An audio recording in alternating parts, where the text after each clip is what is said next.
I want to welcome everyone to the 2023 NNLM Virtual Symposium on Health Misinformation.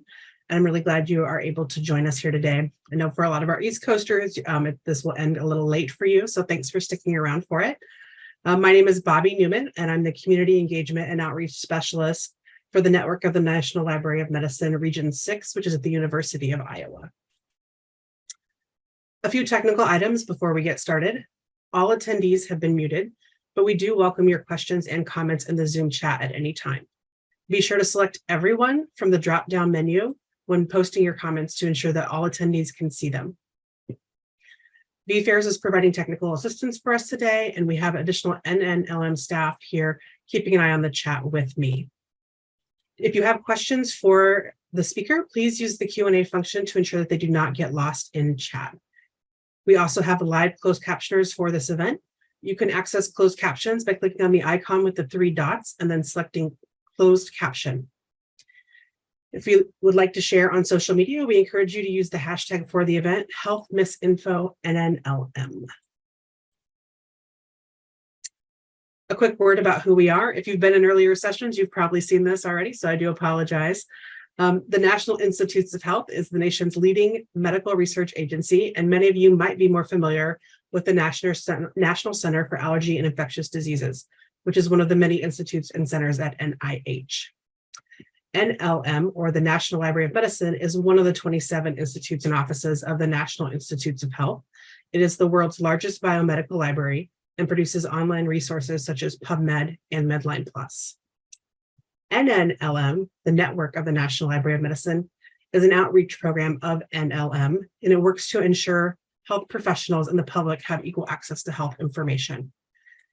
NNLM is made up of 7 regional medical libraries, 3 national offices, 4 national centers, all of which provide training, funding, and engagement opportunities to our over 9,000 member organizations. It is my great pleasure today to introduce Dr. Katrine Wallace. She's an epidemiologist and faculty member at the University of Illinois Chicago School of Public Health. I am going to stop sharing my screen and hand it over to her. Okay, let's see if I can do this on the first try. All right. Thank you so much to the NNLM for having me. I really appreciate that you're doing this meeting series. It's a really important topic, and I'm very honored to be included. As she said, my name is Dr. Katrine Wallace, and I'm an epidemiologist from University of Illinois at Chicago. And some of you may know me from social media because I've been, throughout the pandemic, making videos about COVID-19, vaccines, epidemiology, and public health. And a lot of my talk today is from my own lived experience as a science communicator on social media. So what we are going to be talking about today is really reviewing misinformation and disinformation and what the difference is between those terms, why disinformation is such a widespread public health issue, and just learning strategies that can combat health misinformation.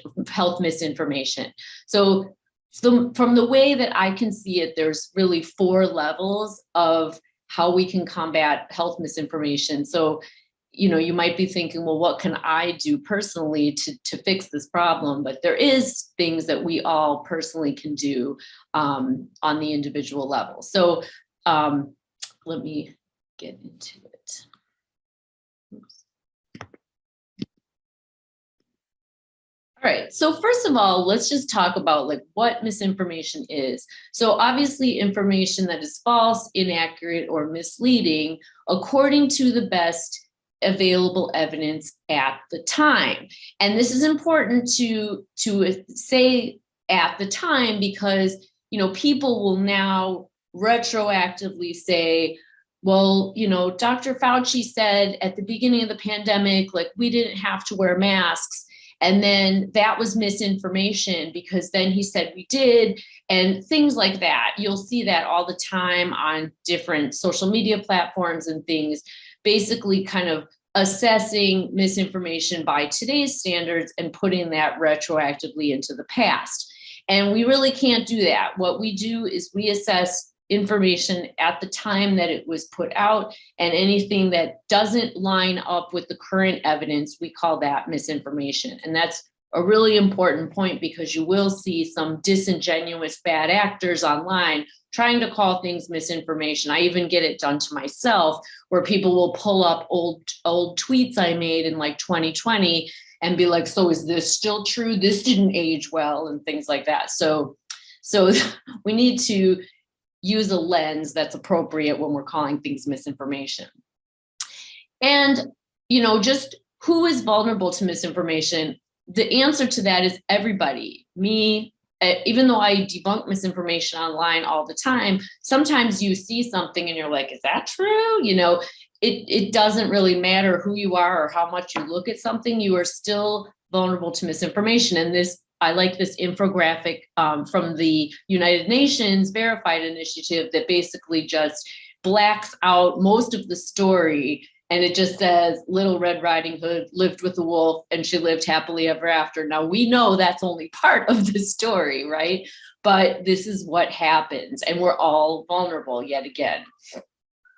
So belief in COVID-19 misinformation is more common than we think. And this was a survey that was done by the Kaiser Family Foundation, and it found that nearly 8 in 10 people, now not people that aren't vaccinated, just people taking the survey, believed at least one common falsehood about COVID-19 or about the vaccine, which was stunning to me. But that just shows how common these misconceptions are, that people who aren't like anti-vaxxers or, COVID denialists, like they would maybe pick out this list and at least one of these things they thought might be true. And oftentimes health misinformation is posted on the internet or shared in text messages or emails and kind of just discussed as if it's fact, right? So another thing that's important to know is that about half of Americans get their news on social media at least sometimes. So if you look at this is a survey that was published in 2022, but it was done in 2020 and 2021, which kind of explains why during the pandemic so much misinformation was propagated, because people are getting their news not just about COVID, but about everything on social media, about half the people in this survey. And, as you might remember, when we were in our houses during the pandemic, a lot of us really were on social media more than normal because we didn't have that same level of connection we had when we would go to the office. And maybe at the office, you would be like, oh, hey, did you hear COVID was fake or something? And someone at the water cooler would be like, nah, that's not true.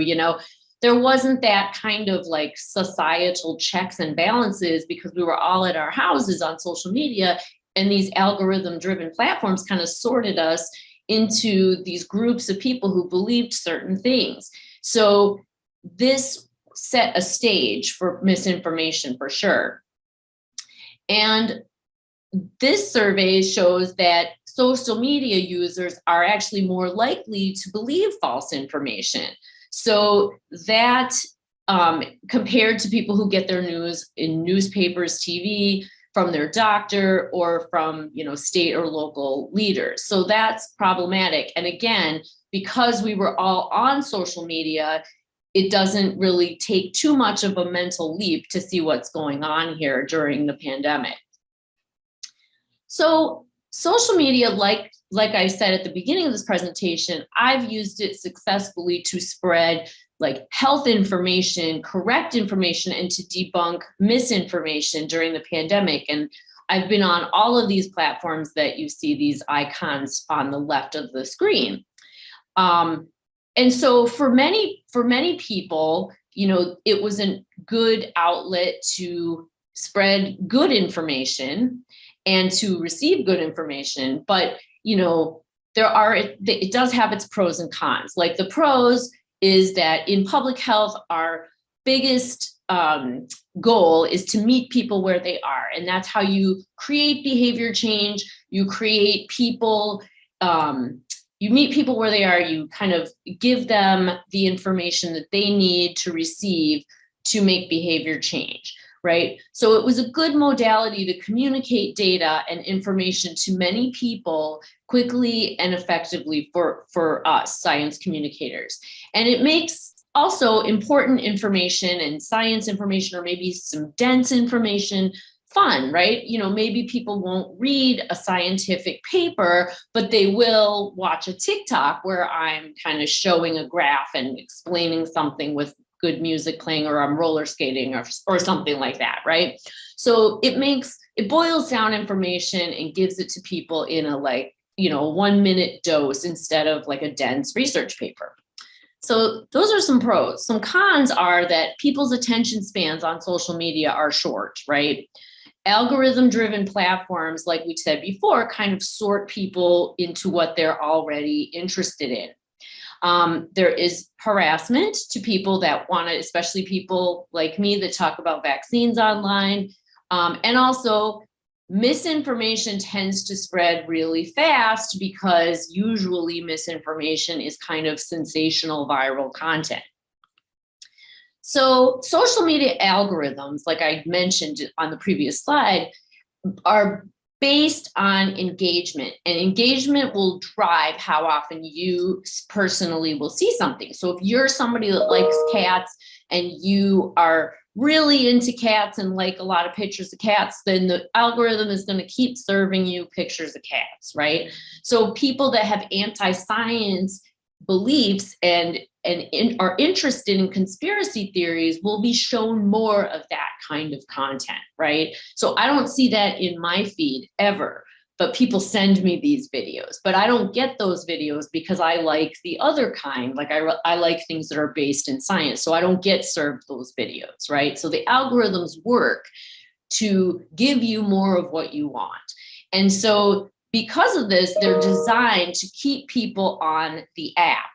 And it will favor these sensational viral videos. And very oftentimes misinformation will win over evidence and data, because somebody coming on saying like masks don't work, that's going to go viral, right? But me kind of giving the science of how masks work is not as interesting and sexy of information as, somebody that's going against the grain. So that's why these algorithms kind of fuel this problem.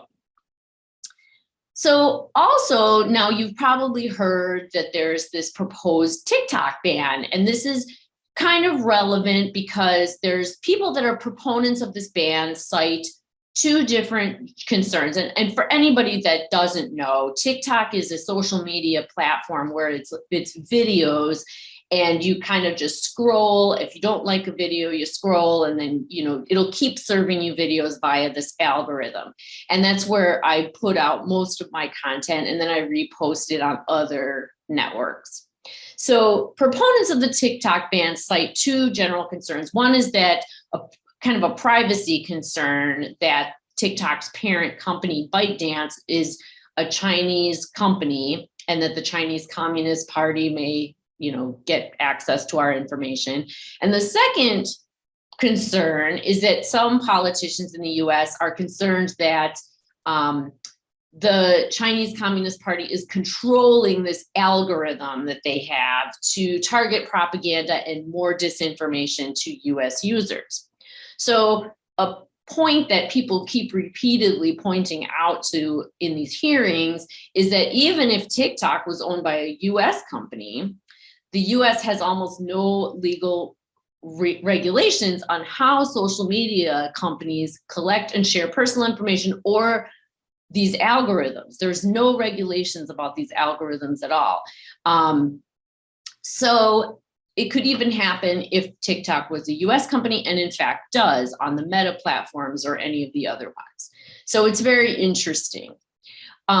There's also a social media now, this is another kind of new thing, is that there's now a social media verification problem. So it used to mean when you had a blue check mark next to your name, that your identity was checked by the social media platform and that you are a verified user. They check to make sure you are who you said you were.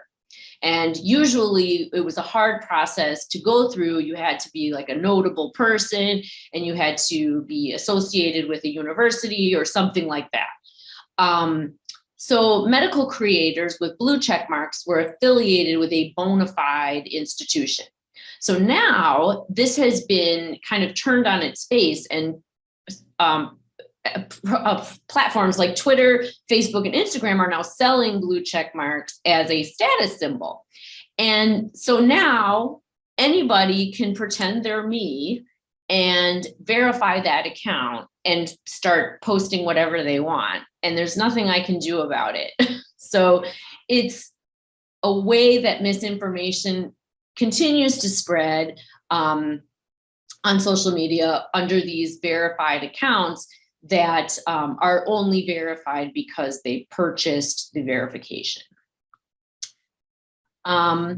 So there's other places too besides social media that misinformation is spread, and that are things like speeches. You've seen videos of people at school board speeches talking, pamphlets, posters. I have an X across this one, but it's basically an anti-vax thing about vaccines with all these awful things that are supposedly in vaccines. Like it just, there's no end to the energy on that side for churning out misinformation content. There are news outlets that are just basically dedicated to churning out propaganda and false information. We'll talk about some of those. Advertisements, books, and even face-to-face conversations. So it goes across the board. So social media is one piece. I'm just recognizing that it's happening a lot of other places too. Okay, so let's talk about what is misinformation versus disinformation. So disinformation, so they both involve the sharing of false information, right? But sometimes misinformation can be spread intentionally to serve some kind of malicious purpose. So whether that's to trick people into believing something for financial gain or some kind of political advantage or money, this is called disinformation. And so between misinformation and disinformation, the difference there is just the intent, right? So your aunt who's forwarding a meme on Facebook because she saw her neighbor forwarding it and she thinks it might be true, that's not disinformation, because, at least from her, because she really probably believes it's true and is just forwarding it on and propagating the bad information. The person who created that or first came up with this whole, whatever the misinformation piece was, probably did it in order to convince somebody of something for political gain or financial gain. And that person is the disinformation spreader.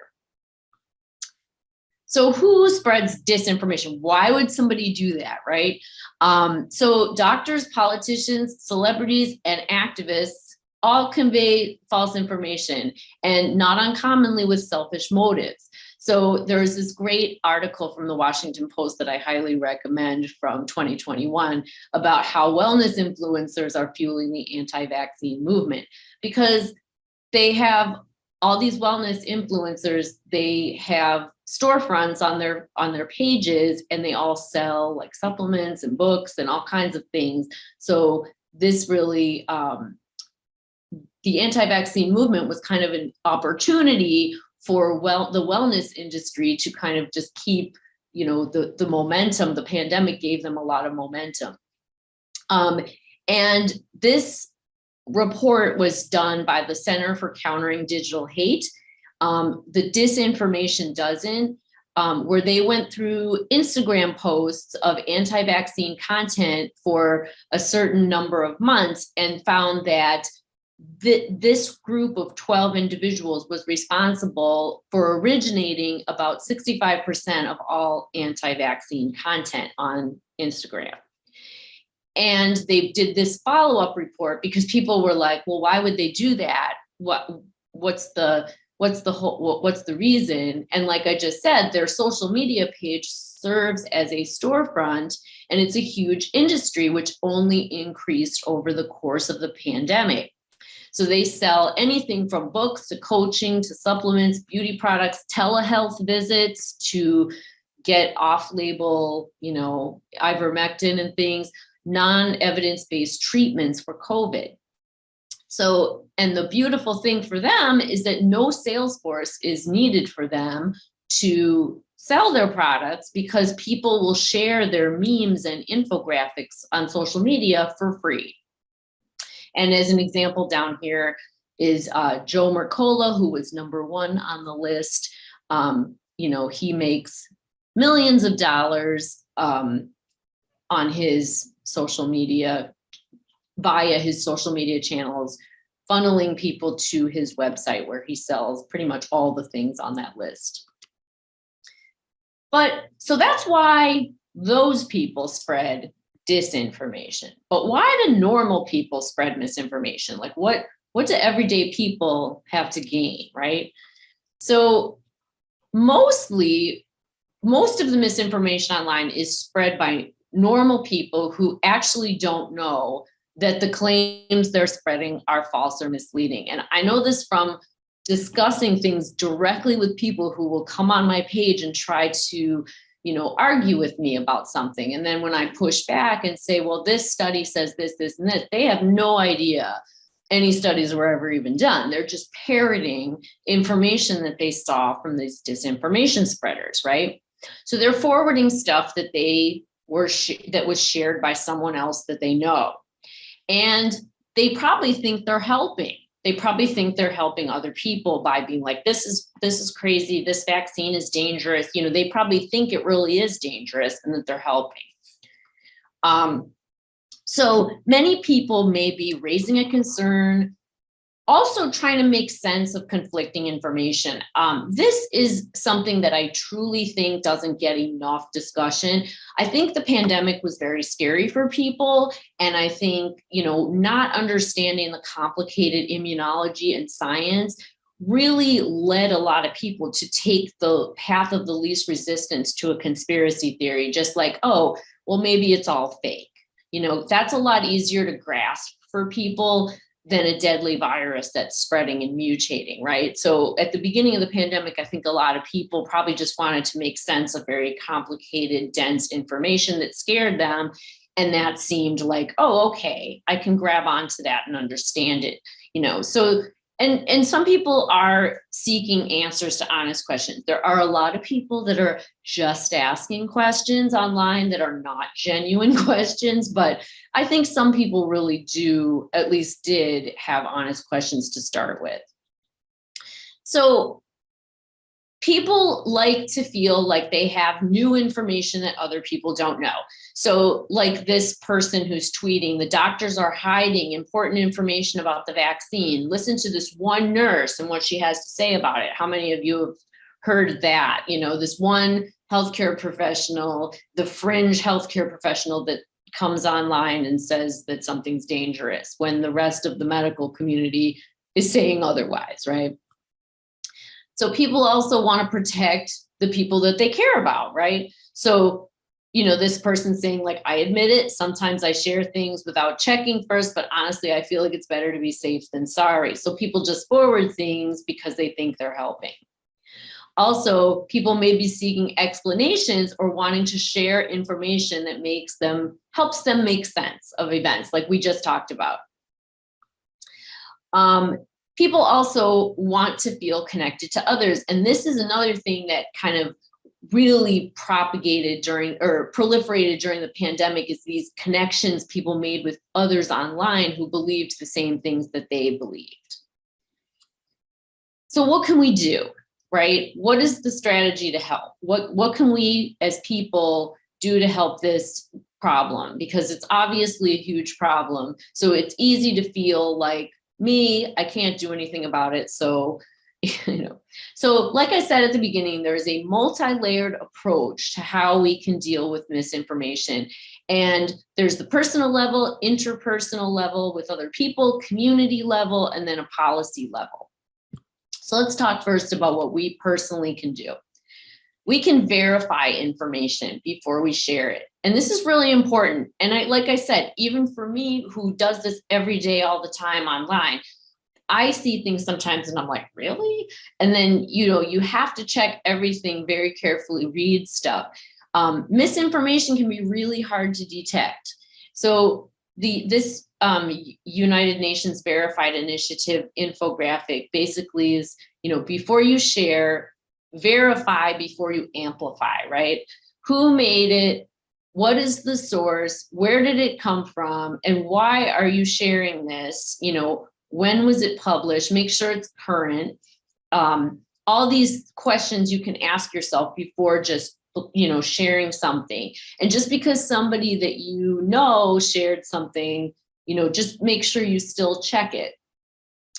Another thing you can do is check the CDC or your local public health department to see whether there's any information about whatever claim is being made. So if people are saying, oh, the vaccine is causing XYZ, and this one nurse online is saying this, well, you can check all this information is verifiable, right? Because we have it all on these government websites, which is really nice.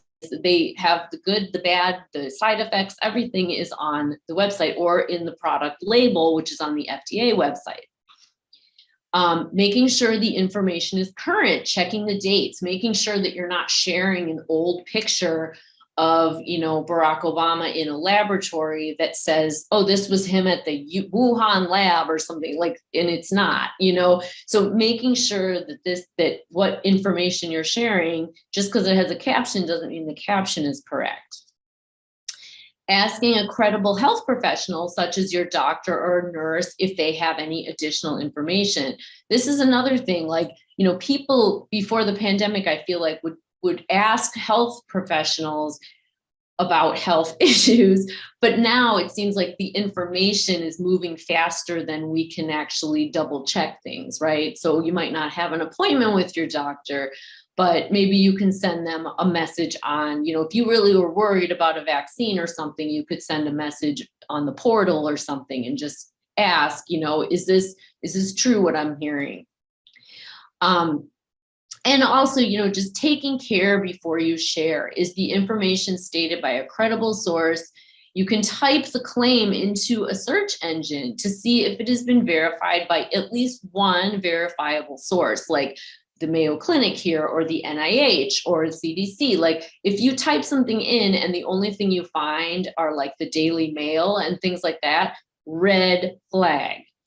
So for example, if the info is only on one website and it's kind of a sketchy website, it's probably not true. And you can go to the About Us on the website page and see if you can trust the source. So if you find something like this website and it says the expose was set up due to the lack of alternatives in the lying mainstream media, that's probably propaganda, right? So you can disregard that claim. So another thing is make sure the person making the claim is actually an expert, right? Are they board certified in the area that is being talked about, right? Have they published papers in that area? Do they have an appointment somewhere? And are they actually treating patients? There were a lot of doctors coming forward that didn't treat COVID patients, that actually weren't board certified anymore. No papers about COVID, that were making these claims and using this appeal to authority, like I'm a doctor, listen to me, and, spreading misinformation, and we're actually selling things or, aligned with some other organization. So just be careful that the person making a claim, just because they have letters after their name, is an actual expert in whatever they're talking about. All right. So the interpersonal level, talking to friends and family. So communication is really important And sometimes we may not fully understand why someone is doing what they're doing. And when it's in your family, it's really difficult. Their intentions can be mixed, unclear, or even change over time. And they may not fit nicely into a category like, oh, anti-vaxxer. Maybe somebody has had every single vaccine, but is spreading crazy misinformation just about the COVID vaccine. And this person's in your family. And what do you do? So rather than quickly jumping to conclusions or calling them out, it's good to try and listen. It's hard. I will tell you that because I do this all the time with people. Try to listen first and try to engage that person in conversation and ask them questions like, well, why would it be like that? Or, try to get them talking about what they're saying. And so listening with empathy is really important to get people to change their mind about something. So imagine your friend is worried about potential side effects they read online from the flu shot. The source they read it on is not reliable. So the first thing we would do is listen to the person's concerns, listen to their fears, their beliefs, and focus on the wider issue and how they feel. Remember that fact check immediately right out of the gate shuts down any conversation. So then empathizing with the person, emphasize the fact that you understand why people find it difficult to trust, because, a lot of people don't trust the healthcare system for a myriad of reasons, cultural and their past history and things like that. So it's important to empathize that, yes, you get that. And you understand that, big pharma is not always, you've heard bad things about it in the past. And yes, these vaccines are made by a pharmaceutical company. So you understand why there'd be hesitation there. So empathy, it's important. Ask questions to the person to understand a little bit more, get them talking. And then they might understand as they're answering your questions that what they're saying doesn't really make a lot of real logical sense. Admit possibly that you yourself have struggled with different decisions that you made. Talk about a time when you yourself believed misinformation so they don't feel judged. You can also help by providing good information. So imagine your uncle has been diagnosed with some serious illness and is convinced that some obscure cure being sold online will help him. So you obviously know that's not probably the best route to go. So you might want to point that person to credible information.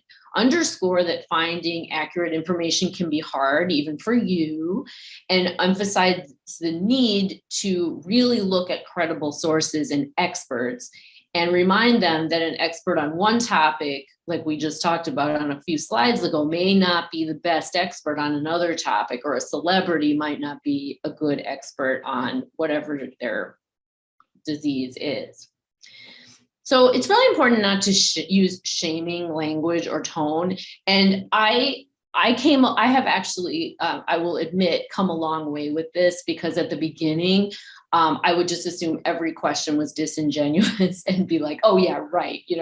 But you really have to kind of imagine that everybody's kind of coming at this from everybody's on their own journey, right? So in this one, like, imagine your neighbor seems to have started following conspiracy communities online and is starting to believe outlandish claims.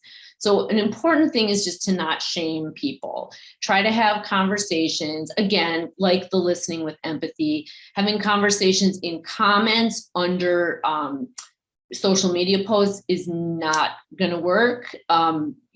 Firing off comments on social media is just going to backfire.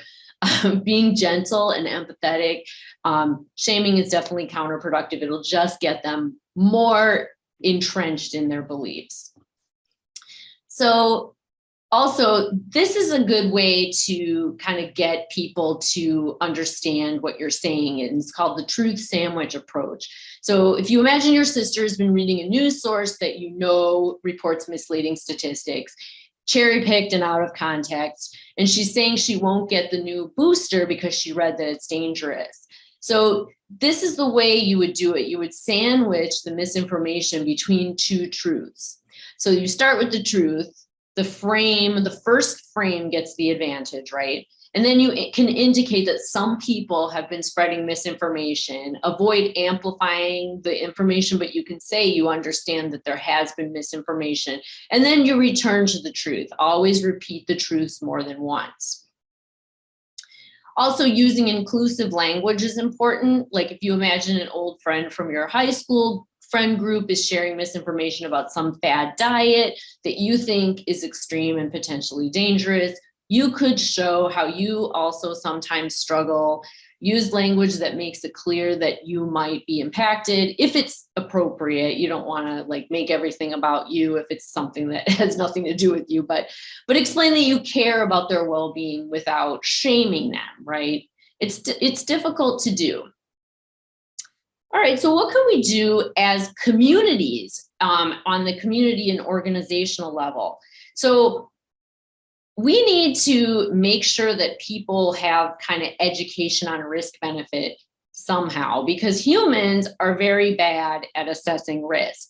So like, for example, with COVID, the risk of COVID was perceived as very low, but the risk from the vaccine was perceived as very high. And this was like sort of a naturalistic bias, like a man-made risk was perceived as worse than a natural risk, like natural immunity from the disease, which of course we know is not true. People, more than 1 million people have passed away from COVID. We know that, the vaccine is safe. So this is just a risk perception problem. And people also have this optimistic bias where they think their own risk is less than that of other people. How many times have you heard people say, oh, I'm young and healthy, right? I'm young and healthy, I don't need to XYZ. So education on risk benefit is really important. Education on news literacy, so important. And I work with this group, the News Literacy Project, where they produce news literacy education modules for high schools, colleges, and adult education, teaching people how to fact check news sources, what's a good source versus not a good source, and teaching people what are reliable sources. So this would be great if we could get this get people young understanding news literacy. And a lot of people don't even realize that where you're getting your news from really matters, right? So you have all kinds of leanings to different news sources. And a lot of people, I'm sure, have no clue about this. So it's just, news literacy is so important. Also, schools need to reprioritize science education. And here's some pictures of me. But the reason I'm including this is because science communication for myself in 2020, my first time talking to like non-scientists about science was shocking, and it had a lot of challenges, and I was not prepared.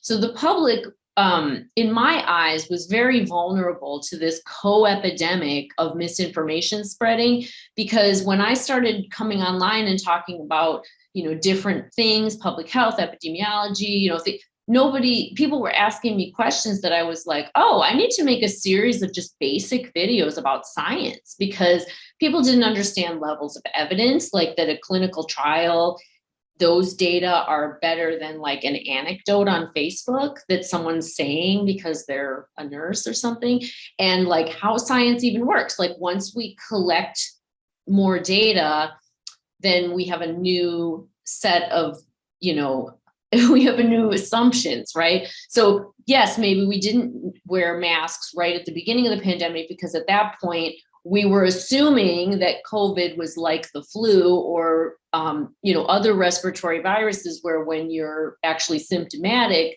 you're spreading the virus. But we didn't know that there was this pre-symptomatic or asymptomatic type of spread. But once we learned that from studies, then masking was recommended, right? So this is how science works. It evolves and the field moves on, and the recommendations from the CDC will change as we get more data. And in our case, with COVID, the virus itself changed, right? So recommendations have changed based on the virus changing too. So this wasn't a real widespread understood concept, I would say, which was a little bit shocking to me, right? That the scientific method was not really fully appreciated by lay people. And then like study designs, like just basically, it was very interesting to me. So I had to do a lot of just basic science education. And then obviously digital literacy, we have a kind of a digital divide. It's a key skill for anybody that wants to, look and find information online or share information. And there's actually room for improvement along all age groups, from digital natives to older adults. But the needs will change community to community. Recruiting trusted advocates is another good way for communities to work. This is two good examples, like barbershop vaccine clinics for COVID, and then also some bars in the LGBTQ community were, doing education on monkeypox vaccines. So these are good ways that you can recruit trusted advocates within your community to help spread good information. And doctors, obviously, people trust their healthcare providers. They can steer patients to the evidence, correct false beliefs. I think every doctor should take 2 minutes and ask their patient, are you up to date on your vaccines, in their visits? And they can share info beyond their office too. They can do newsletters, email blasts, Instagram posts, anything like that. So countering misinformation at the source is also important. So flooding social media platforms with empowering narratives full of accurate information, good information, positive stories. You can pre-bunk, debunk, or do education on the platforms. And pre-bunking is basically just not waiting for bad information to start combating it. You can look ahead to see if you can predict narratives that might take root and get good information out first. It's kind of hard to do, but now that I've been doing this for 3 years, I know as soon as I see a study in the media, I'm like, okay, people are going to misconstrue that. So that's when you start to, pre-bunk. So then, importantly, don't give misinformation the mic. So don't give airtime to bad information. And this is hard for me too, because sometimes you get a lot of questions, basically just, what about this? And it's misinformation. So it's really hard to make a video where you're debunking something without talking about it. So it's kind of hard to do in practice, but if you need to cite it for context, just make sure you center the accurate information using that truth sandwich approach. All right, so what can government do? And this is probably the shortest section, because honestly, California has passed a law that physicians and surgeons who spread COVID-19 misinformation directly to their patients will be held accountable. And a lot of people came to, oppose this rule, but it's strange that they would want to fight for the right to spread misinformation about COVID. It's very strange, but there was a lot of people that didn't like this. This is another law that seems to be stalled, but this was basically Educating Against Misinformation and Disinformation Act that was introduced in March of 2022, which basically would require secondary and higher education programs to include news literacy. And this would be great. I don't know if it's going to go anywhere. And one thing that would super help is that if we revised Section 230 of Title 47 of the Communications Decency Act. This was done in 1996. And in this section, it says no provider or user of an interactive computer service shall be treated as the publisher or speaker of that information. So basically, this means that online platforms like social media, like Spotify, like Netflix, like any online platform, are protected against a range of laws that might otherwise be used to hold them accountable for what other people say and do on their platforms. So they have no responsibility for anything put on their platforms. And this rule was put into place in the 90s when really we could not have envisioned what was to come, right? With social media, at that point, we had websites with like a little comment section, right? Or maybe chat rooms or something. We have definitely outgrown this legislation. And Amy Klobuchar actually introduced this Health Misinformation Act of 2021 to actually get them to do something about this.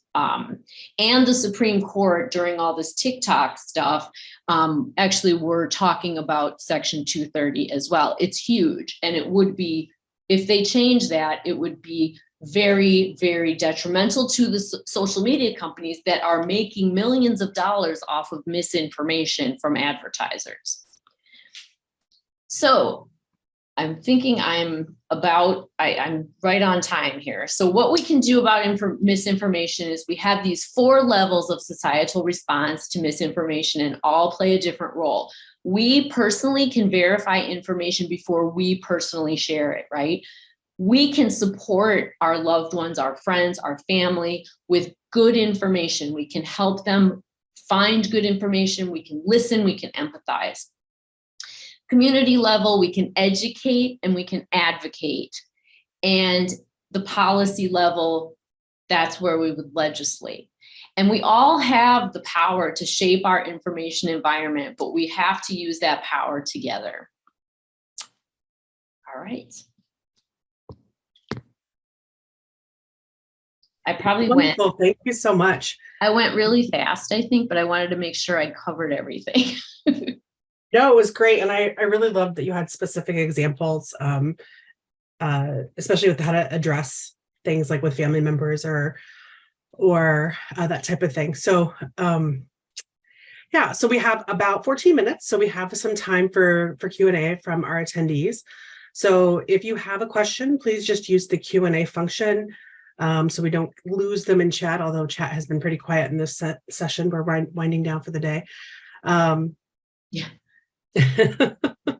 I know. Thank you, everybody, for sticking with me. I tried to make it interesting.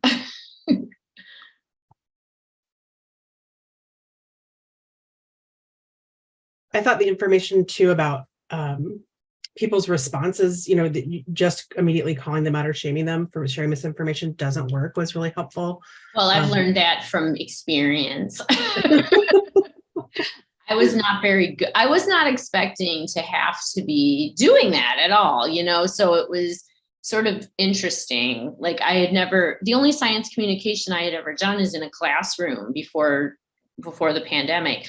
So, it's not like I get trolling comments from my students. So it was a very new experience for me to have people like disagreeing with me to such a degree in my comment section. Yeah, that would be very weird if students were doing that. So it's like I was, and then, I got people in, mostly graduate students. So they had some sort of background in science before they came to my class. So I didn't really have to argue about these things that, were just taken for granted by the time you get to a master's program, So we have a question from an attendee. Most scientists are poor communicators. Where did you learn to be a science communicator? Oh, that's so nice. That's sort of a compliment. So I've always been sort of I guess that I teach class. So I did teach for several years. So that helps because I'm not weird talking in front of people or anything like that. I'm not like scared or nervous. But I've always been sort of a outgoing person. And when I was a kid, I was always performing and things. So I think actually social media sort of weirdly marries all my skill sets. So I can talk about science, but I can also be expressive. And so I sort of like it for that reason, because science doesn't really give you a whole lot of opportunity to be creative, but social media does. So it's really nice. Thank you for that. Yeah, and we're reading a book we're also having a book discussion right now on a book called Bad Advice that talks about the struggles that scientists have communicating with the public. So that was a really interesting question. And I agree, you do a great job. Oh, you guys are so sweet. Another question from an attendee. Can you speak to the role that podcasts from influencers have played in spreading or debunking misinformation? For example, Joe Rogan had Dr. Osterholm as a guest, and then more than a year later invited him back again. These are two people with podcasts and followers of their own that sort of impacted they did impact everyone's decision or people's decisions on what to do around COVID. So that's a great question. And I have a lot to say about this topic because some of you may remember that we wrote a open letter to Spotify it started with 250 of us and it was 1,000 by the time we finished the whole process. Scientists and healthcare professionals who were opposing the spreading of misinformation on Spotify's platform. And really because of the Joe Rogan podcast having so many millions of subscribers, he would have people like, he did have Dr. Osterholm on, who isn't spreading misinformation, but he also had Dr. Robert Malone, he had Dr. Peter McCullough, people who are basically talking about vaccines being cytotoxic, that they're causing organ damage, like just things that had absolutely, talking about ivermectin, just stuff that had absolutely no basis in science. And the day that the Robert Malone episode went live, it was like a New Year's Eve of, I think, 2022. I had like 500 people sent me that, at least on Instagram, on my email. Like I was flooded. And we were like, we need to do, because this is the same as this Section 230. They have no responsibility for this information that's being put on their platform. Spotify's just like, what? We don't police, we're, whatever. So we wrote this letter just asking them to please put a misinformation policy in place. We're not asking anything to be deleted. So they now have labels on they removed a bunch of old stuff. Unfortunately, the Robert Malone podcast is still on there, but it is labeled now.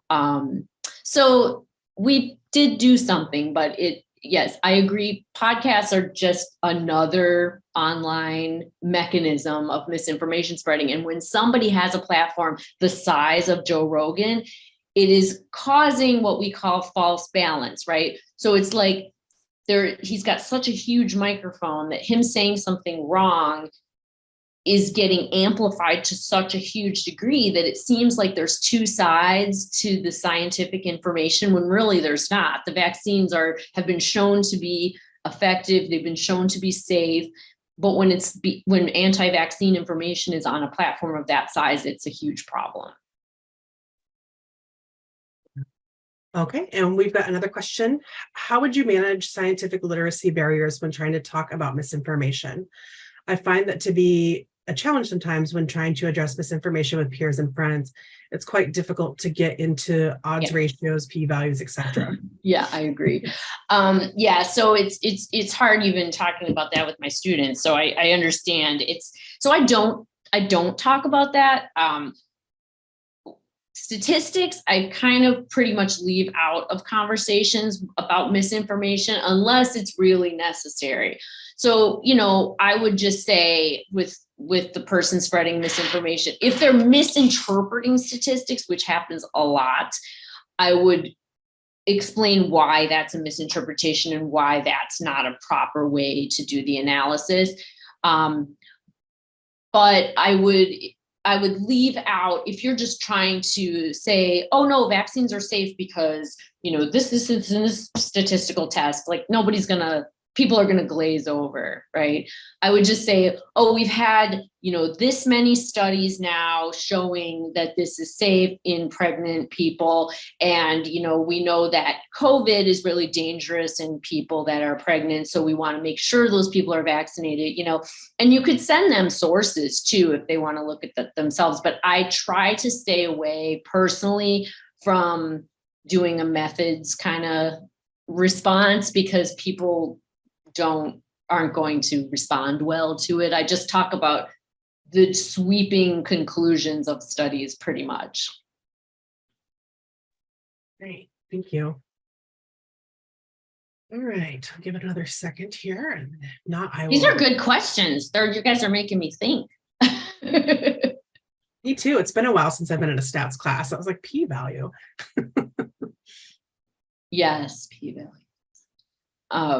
Yeah, but there's a lot of people that will misinterpret statistics and send you something that's like, that's not statistically significant. And then you look at it and you're like, what are you doing? Yeah, so that happens. And if those people come to me, then I'll give them a stats answer. So I want to thank everyone for attending and the great questions that you all asked during this session. Thank you to Dr. Wallace too. We really appreciate your time here today. Just a few things before we wrap up. If you're interested in claiming continuing education credit from the Medical Library Association or the CHES credits or CPHCE credit for this session and others, you will receive an email after the symposium ends with a questionnaire and instructions on how to claim CE. We will also be sharing that link in the last session tomorrow afternoon. So if you're in a hurry to get it, you can attend that session and grab it there.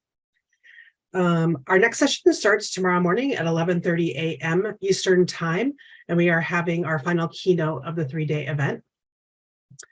That is it. So I would just encourage you all to take some time this evening to maybe get outside and enjoy some fresh air, and I appreciate your time and attention here today.